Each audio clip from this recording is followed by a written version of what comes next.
You're listening to the No Labels, No Limits podcast with best-selling author Sarah Box, where you get the inside scoop on the steps action takers and decision makers take to align their purpose to their principles and achieve their goals in business and life. We focus on the mantra, no labels, no limits, no excuses. Each week, you'll hear from remarkable guests who have overcome challenges and obstacles to succeed in the face of adversity. By listening to their stories, you'll get practical tips, tools, and resources you can implement today to bust through your own internalized prisons of worry and doubt. And now, without further ado, please welcome your commanding coach with plenty of chutzpah and heart, Sarah Box. Hi, everyone, and welcome to the No Labels, No Limits podcast.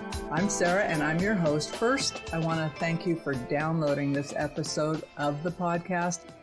You know that this podcast is all about shedding limiting labels and beliefs so that we can lead fulfilling, meaningful, and purposeful lives.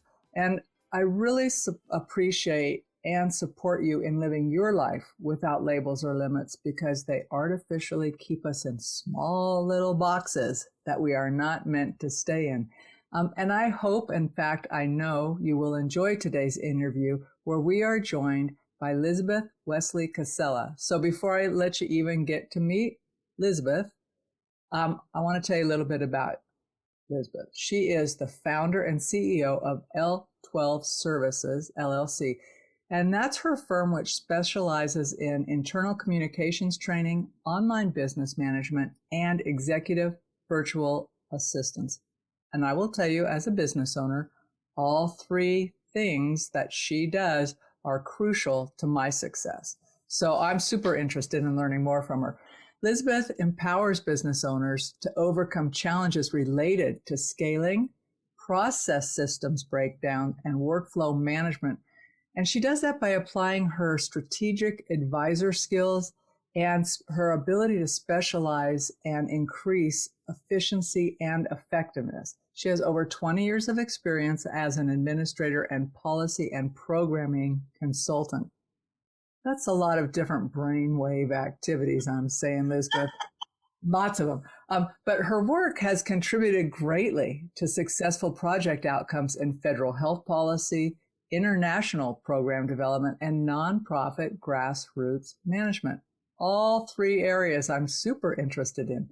And just a few years ago, 2014, in fact, Lizabeth organized and led a process and communications change for First Lady Michelle Obama's signature program, Let's Move. Lizabeth calls on her vast range of experience to pass along insights in areas such as change management, administrative systems analysis, international communications training, and policy development.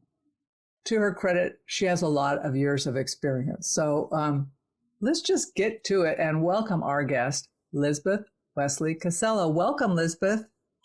Thank you so much for having me. I suppose I should shorten that up to just saying I'm super nerdy. I love to share information, and let's be friends. Well, you know what? But there's some folks, I like that. That works for me because I'm a high level person. It's a weird combination of being super high level and needing that view and then being strategic. I'm not sure. I think there's a gap in the middle that I just go over.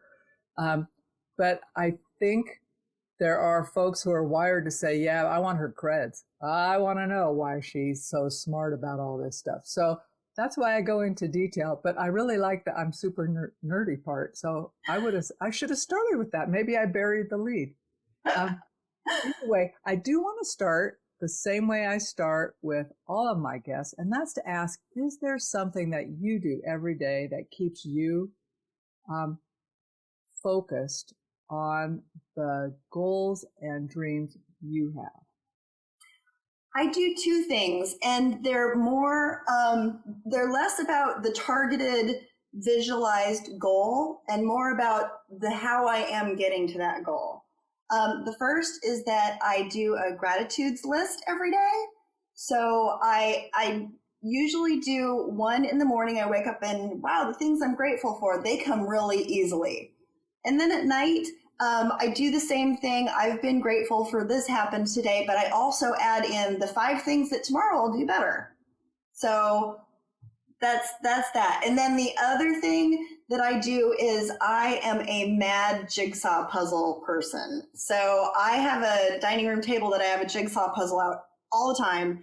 And I just walk by and take 10, 15 minutes and see what pieces stand out today. Plunk, plunk, plunk. And I think that that helps with my cognition and pattern recognition. Wow, that's pretty cool. So interesting. Do you find, since you do your 5 things you're going to do better the next day practice, do you find that list is aspirational or correctional? If that makes sense. That's a great question. I think that it's human tendency to go first to the correctional, like review the day and what did I do wrong. At my best, I think it's aspirational. Maybe even the things that I did today that were okay, that I could do better tomorrow or that I'm excited to build upon.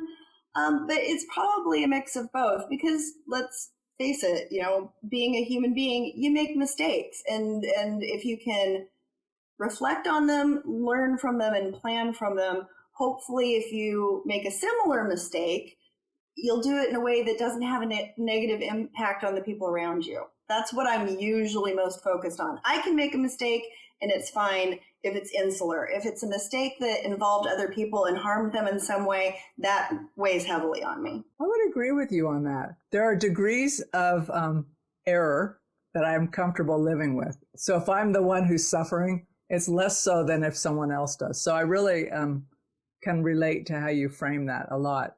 And I asked the question more to see, like, are you super self-analytical and critical, or is it really that those things to tweak to get to where you want to be? So thanks for being honest and sharing that. I do want to ask, I'm curious from your introduction, you know, you have 3 different, they're not unrelated, but they're distinct lines of how you help people. You know, you talked about the internal communications training, the business management, specifically online business management, and then executive virtual assistants. So those I think of as 3 different buckets. Would you agree? 100%. Okay. I like to test my assumptions because sometimes I'm wrong. Well, sometimes I'm wrong and people are going, how did you get there? So, well, I made an assumption. So now that I'm good on my assumption, is there one of those 3 that lights you up the most to work on or in? It would be the internal communications piece. And the way that I built my firm, one piece stacks on top of the other. I started out, when I hung out my own shingle and I left corporate America, I knew that I had a transferable skill set and it was going to be all administrative support and I was going to shop myself around and do that type of work. And that kept the lights on, so to speak, but it wasn't really what I had a passion at. My passion, even when I was working in the corporate world, was always to be the person on the executive team that spoke all the other team's languages. So I would become the liaison, or I would become the key person to identify where bottlenecks and broken process happened so I could help the team leaders anticipate in advance what their critical administrative infrastructure looked like, where they may be challenged depending on the project that they were taking on. So I like to help teams communicate better with each other, which also gives me insight into how the business overall works, which I've always found fascinating. So the whole operational side of the business. Yes. And yes. then so you worked in corporate America. Was your work specifically in the online space? No, actually, I started out in Arizona working in commercial construction. I helped to build shopping centers, and I became a project manager. And this was in the late 90s when we were really, as a nation, starting to look at how we build our inner cities back up. So how do we use space? And my mother has muscular dystrophy, so I was really concerned about, as she aged and her health deteriorated, what was her quality of life going to be like? How was she going to get her prescriptions? How was she going to get her groceries? And through being in construction, I saw that people were using buildings in what became popular is multi-use. So commercial CVS on the bottom, apartments on the top kind of thing. And I thought, wow, this is really fascinating. Maybe I should go talk to somebody about this. I'll just give away everything I own and drive out to Washington, D.C. and see what happens. So when I got out here, I worked for nonprofits and associations, which is, the predominant industry in the city if you're not working for government. And then by the time I left, we were really just starting to see people utilize the remote work environment, but I mean, just to a really small extent, nothing compared to what we're doing today or what we were even doing in 2019. But using it as a tool, not necessarily as a business platform? When I was in the association and nonprofit space, we were just starting to embark on the idea of a Microsoft suite. So people there was no Right. Zoom, that kind of thing. Yeah. I know. I've been around long enough to remember those days. Remember when your cell phone was actually like a brick? And Yes. Yeah. I remember having a conversation, why would anybody want a PDA? Right? And I'm thinking, now I'm going, are you kidding me? So Right. Anyway, things have changed a lot in the last few years. The reason I asked that was you specifically talk about online business management. So again, back to my being clear, are you working with people to manage their online businesses, or is managing business online the delivery mechanism? Gotcha. It's the second. Okay. Because we're in a virtual environment, a lot of new business acronyms and titles are being formed. 5-10 years ago, most people didn't know what a virtual assistant was. So VA meant, anything from Veterans Administration to voice activation. Online business management is, I see you through the camera and I help guide you through decisions, but your business can be just about any industry. Very good. Thank you for helping me be clear. Because they're different, or they could be different. Oh, 100%. Right? Yes. I mean, because there's folks, they're saying, I can work with your business if you are an online business. That's their niche. So that's why I asked, because I would ask you maybe different questions. So talk a little bit about the VA space, because when you went to Washington, well, wait, let's just go back a minute. You went there and you started working in the nonprofit association area, but then you talked about running an initiative for former First Lady Michelle Obama, right? So where did that connect? Well, when I left and decided to start my own business, where I landed just happened to be in the eating disorders community. So I started working with the larger national organizations, helping support them in administrative work, in event planning, membership management, and in some of their policy spaces. What I brought to the table was more than just, spreadsheet stuff and calendaring. I brought, program development. So when we were, I think it was 2013, and I'm trying to think, it was 2013, and the First Lady was slated to be on the show The Biggest Loser. And somebody in the eating disorders community will remember that very vividly, because that was a huge problem for us. We saw The Biggest Loser as a program that celebrated a lot of behavior that contributes to eating disorders and weight stigma. So being a weight stigma prevention advocate and being in the eating disorders realm, I was compelled to really see what we could do to push back on that idea and hopefully get her to cancel her appearance. Long and the short of it is that the community came together. We were able to get information to the First Lady's office. I met with her staff, the Let's Move staff, the day that they were filming her episode. So we didn't end up meeting that end, but we did have a really good conversation about the Let's Move program and unintentional side effects of some of the language that was in there that was stigmatizing.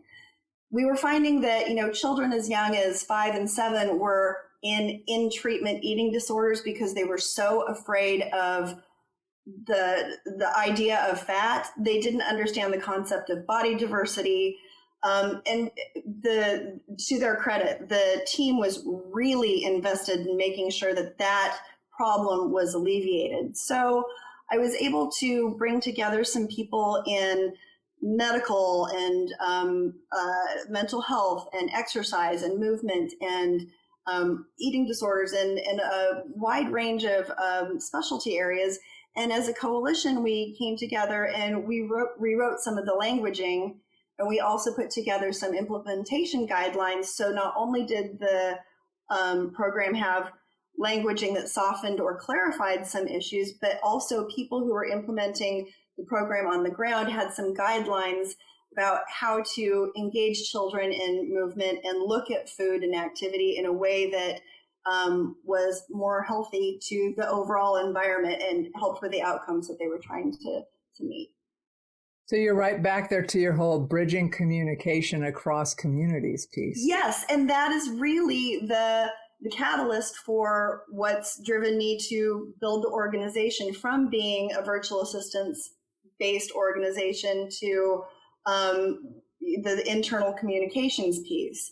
I no longer support clients in virtual assistance. I have a team that we make matches. We have people who have really long-term contracts with each other. The clients that we have, we really love, they love us. It's really great. But we also attract larger corporate business to help them, especially right now, since the transition to remote work wasn't anticipated by most businesses.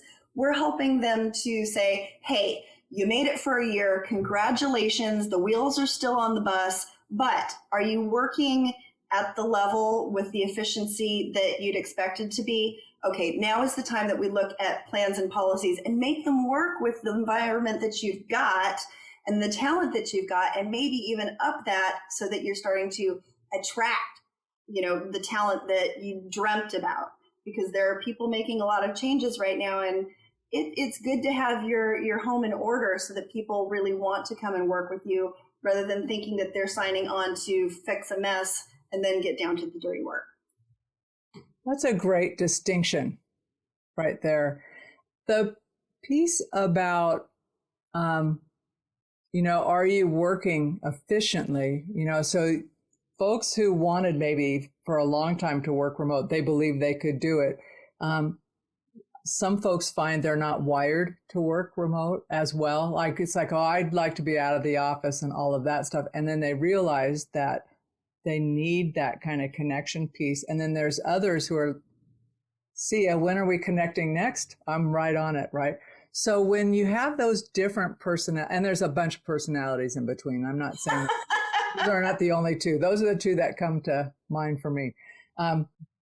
But how do you help organizations, or where do you start maybe is a better question, of linking policy or practice with that organization's true culture, so that it's not, people don't say these are communication policies, but they're so out of touch with who that organization is and how they want their people to be. I am a firm believer that you can have as many tools as you want, but tools don't solve the problem. Tools are meant to help you solve a problem, but you can't just turn to a software. Like, you can't say, I'm going to implement Monday.com and everybody's going to understand what everybody else is doing and feel great about it, and yay, we're moving forward. It's only as good as what you put into it. So for us, where I start is I interview everyone. I do a one-on-one interview with each member of the team. It's confidential. We talk about the things that are working well, the things that aren't working well, broken process, what the ideal day looks like, if they understand their job description, if it aligns with what they're doing. It's, there's a survey and an interview piece that's really important to get to understand what that baseline is for each person, because every business really is built by the people who work there. It's not just the idea of the founder or the leader's North Star. It's comprised of the people who do the work. And then after that, I wrap that up and I present a report to the leadership that's engaged us. And we talk about, okay, where does what's existing, today's state, misalign with what your North Star is or what you'd like the future state to be? And we start to connect the dots and make some suggestions. And this is where my training in Lean comes in, because I bring representative collaboration from every level of the business in for a conversation. It doesn't mean that all 50 people are there, but we have people that represent all the different departments and all the different levels within the organization to come together and say, okay, is everybody clear what the mission is? Yes, we're clear what the mission is. Okay, how are we going about getting there? And you'll have people say, well, they want us to get there by this route that takes a left and a right and a left. But when we do that, we find these problems. It's inefficient. I think we should be going left, right, left. And we have those discussions, and it's always, without fail, a really great time.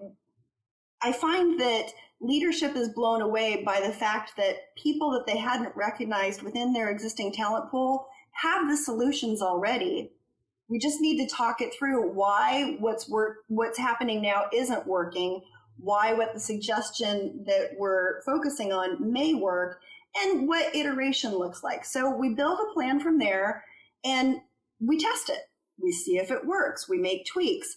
And then once it's in place and working and people are finding their groove, then we start to codify those plans. We memorialize them in handbooks or policies or imagery. And then to a certain degree, there may be some training involved that, I come in and I do a certain department training, or part of the services that we provide include a platform assessment. So are you using too many platforms? Is it Zoom plus WhatsApp plus Teams plus? Some of those things can be eliminated so that everybody knows where they should be communicating, what types of information, and where to find it. So it's really information organization with an eye toward the way that people like to do their jobs. And the way that people like to do their jobs, if they're able to engage in that, that gives them confidence that they understand what success looks like. And when they understand what success looks like, then the creative spark of innovation comes in and they bring solutions or they bring higher standards to leadership. So it really is a way of improving from the ground up. I love it. And I really like hearing that you don't wait, you don't go through this whole long process and say, here's your policies and procedures, but you actually road test them. 100%. You have to engage and you have to engage the people who are doing them. If you just have a mandate that comes from the top down, very rarely are you going to find the entirety of your workforce to be compliant. Well, honestly, as small as my organization is, at the end of the day, I want to have a good outcome, right? And I know, so I spent a lot of time outlining this to be super clear, these instructions that I needed one of my VAs to do. He's new. I thought I'm going to give him a break. Instead of being vague, I'll be very specific. So I email it to him. I says, let me know if this is clear, if you want to hop on a call. He said, I think I understand. Think being the wrong word to hear. I wasn't clear enough, right? He goes, could we hop on a call next week? We're in different time zones. I said, sure. He goes, so here's what I'm thinking. Oh, and in my email, I said, please tell me if you have a better way to do this, right? I'm thinking, because honestly, because that was my best guess, right? That's how I would approach it, but that's how my brain works, right? And I know I can overcomplicate things. So I do. I can make them really intricate. So anyway, we talk on this past Tuesday, and I said, so what do you think about the approach? He goes, well, let me tell you what I think. And he said, I took it to my team and we think we could make some recommendations on how to go about it more simply and get you probably better results than what you even anticipate.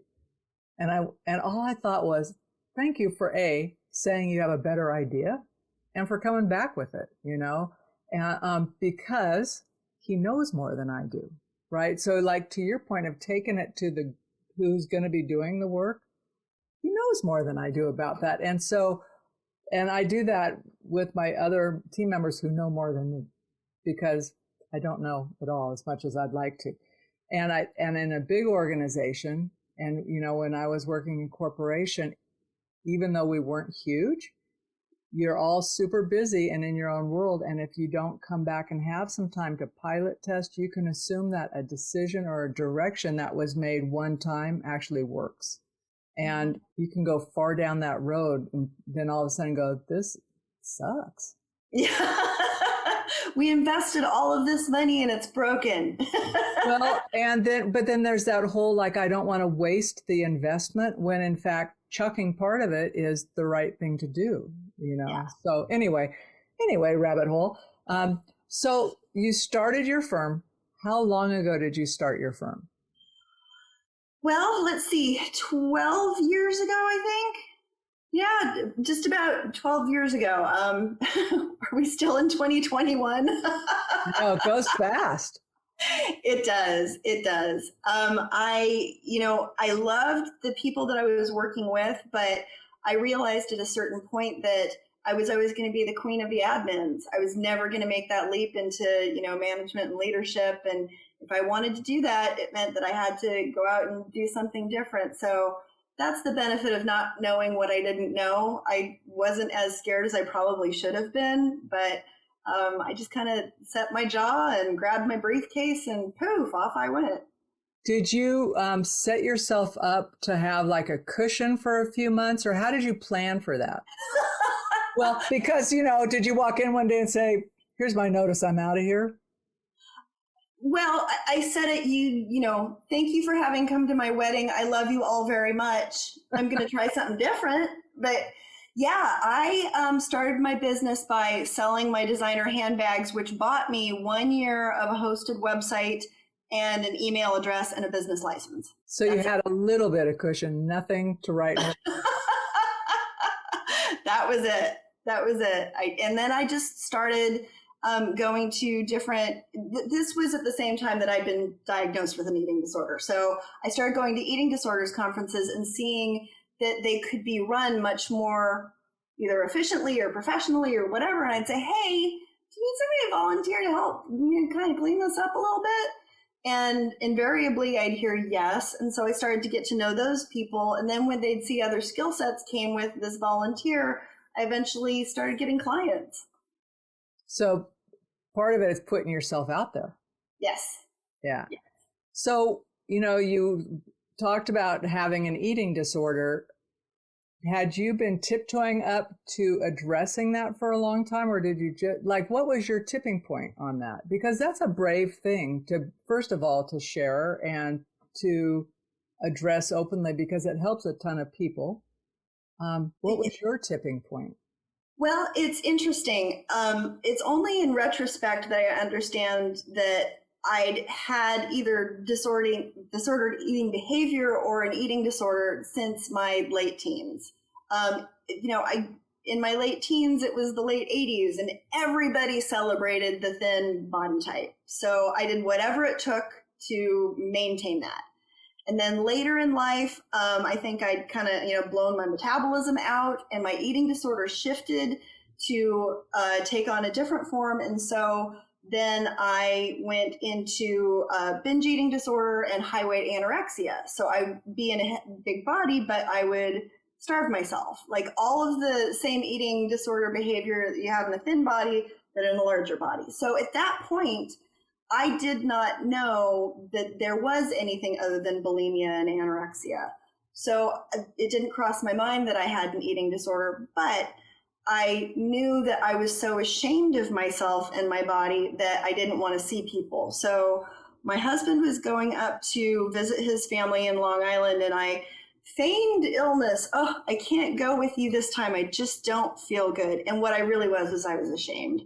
And as he drove off, I had my laptop on the bed and I was crying, and I'm typing out all of these things related to weight, and I just couldn't find the right words. And finally, I typed binge eating disorder or binge eating, and the Binge Eating Disorder Association, BEDA, came up, and I started looking at the website and reading the stories, and I'm like, oh my God, that's me.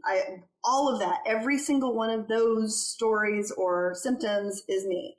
And then through the website, I was able to find providers that offered therapy, and I started going to see somebody at that point. And so it was by understanding that I had an eating disorder that I then started the next stage of my career. It was phenomenal because the two overlapped in a very safe space for me. I could work as hard as I wanted, and the work that I was doing and the stuff that I was reading to be good at my job was also really informative to help me learn different coping skills and to get into recovery. Talk about reinforcing behaviors. What a perfect alignment of the stars for that, from being in that, that and feeling that shame and not wanting to go it's tough.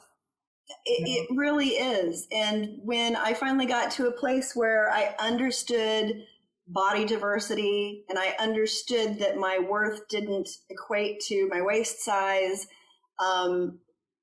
it was so freeing. And I actually remember the moment, and I don't know why it happened then, but I was gardening in my front yard and it just hit me. I don't have to be ashamed of myself. And so I sat there and cried among the flowers. But it was very liberating. And then I really became fierce about wanting to share that message and wanting people to understand that, 30 plus million people in America have an eating disorder. So that's like saying, do you know anyone from Illinois? Because Illinois is basically that same population size. If you know someone from Illinois, you probably know somebody with an eating disorder. Well, and do folks, is it more common for folks to be in the space that you were in the 80s where you think, here's these two extremes and I'm neither of them, right?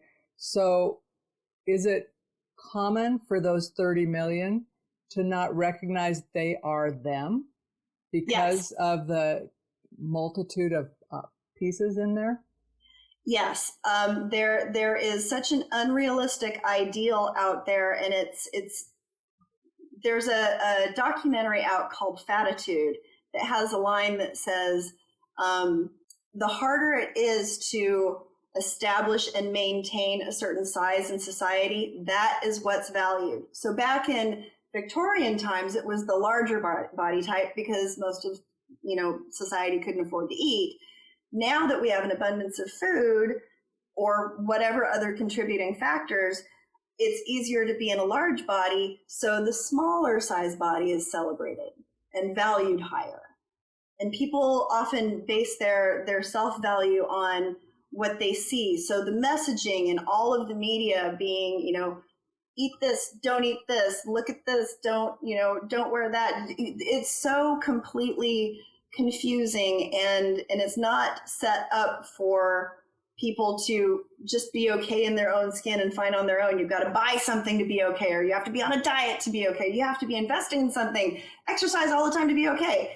And without really being able to poke holes in that marketing theory, because make no mistake, it is a marketing machine.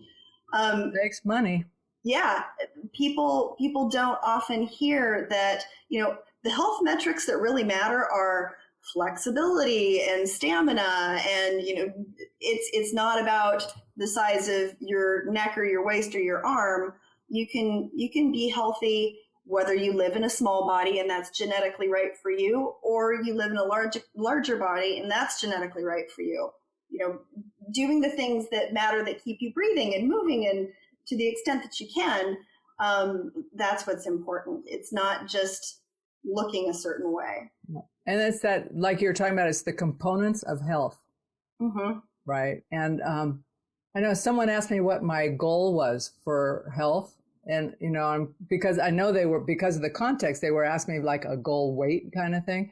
And I said, well, I want to be able to walk wherever and whenever I want to walk. I want to be able to get up and down stairs and the floor, just like things I guess is nothing huge. I want to be able to live my life. Oh, and I'd like to be able to walk a golf course, right? Those aren't huge things. But if I'm packing an extra 30 or 40 pounds, that is not appropriate for my body size. It's harder. Mm-hmm. Right? Or if I'm like eating foods or smoking or things that make that harder, it's just a different way of thinking about it. And it's tough, especially as young women. And I know it affects boys as well, but I do think that when you're talking about the late teenage, I'm going, oh, I bet there's hardly anybody who can't relate to that. And is that how then you're going into the to Beta? Is that how you ultimately ended up as the director?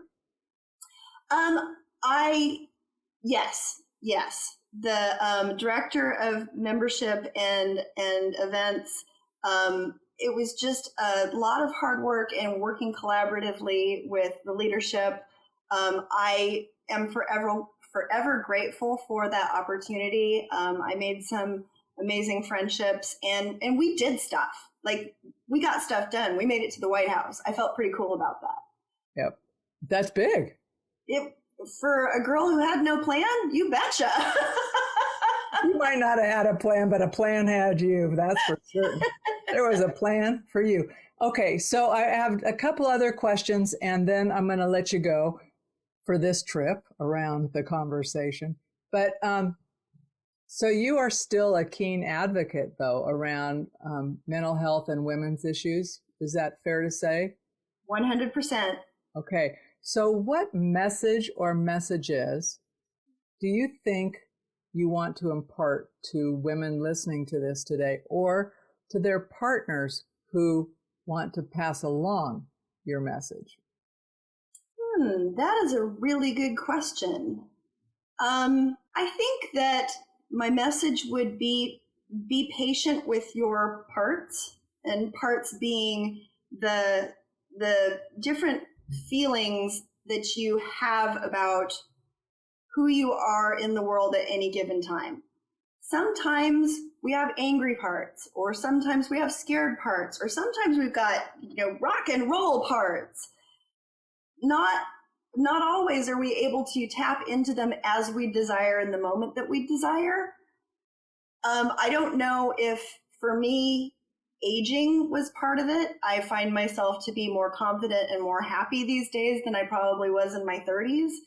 But if we're able to be patient with ourselves, we're able to have better empathy and communication and be more helpful to those around us. So my advice would probably be patient with yourself, recognize that you are not solely one person with one attitude all the time. Give yourself some space, and know that the longer you go in this journey, you understand more. It's a little bit easier to swallow.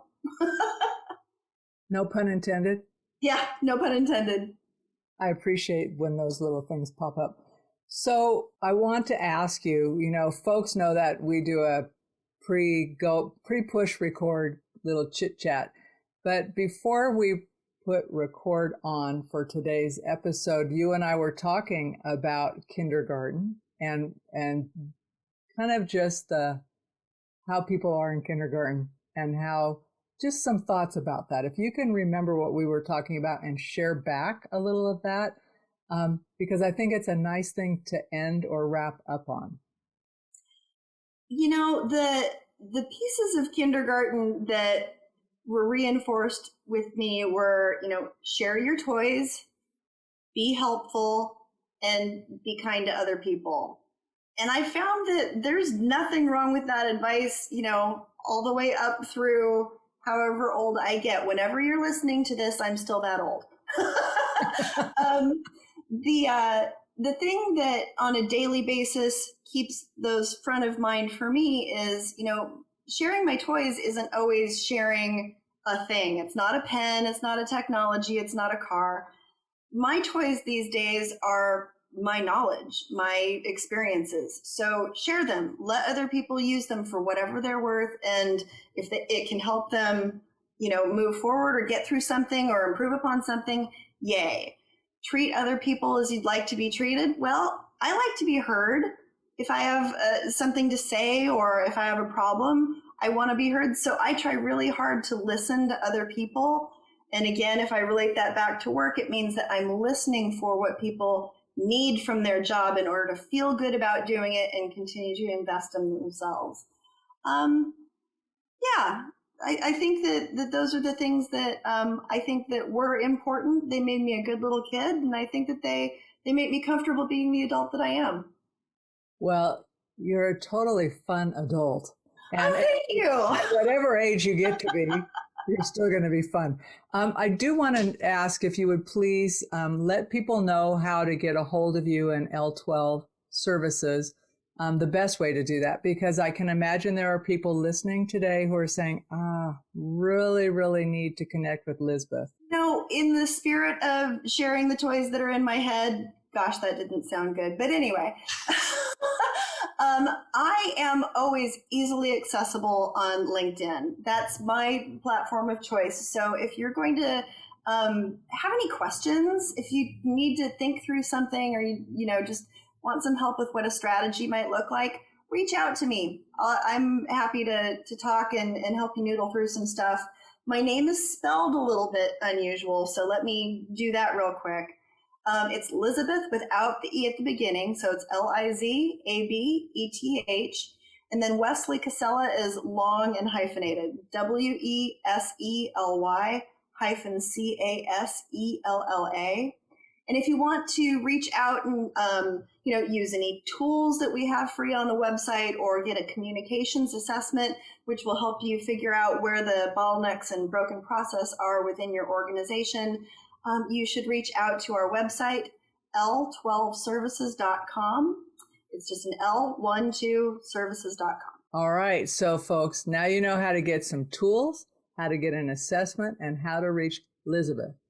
So thank you so much for being a guest on the No Labels, No Limits podcast. And what folks don't know is you just picked up and moved more than one time. So good on you. Thank you, Sarah. I'm honored to be on. I love this show, and I hope that we can do it again. I'm up for playing, so let's chat offline and see what's what. Awesome. All right. Thank you. Thank you. You've been listening to the No Labels, No Limits podcast with best-selling author, change agent, and strategic vision coach, Sarah Box. You can grab the show notes and find out how to work with Sarah at sarahbox.com/No Labels, No Limits podcast. We'd love this podcast to reach as many people as possible. So please remember to rate, leave a 5-star review, and share the podcast with someone you think would get value from this conversation. Until next time, keep taking those daily action steps to align your purpose to your principles and achieve your goals in business and life.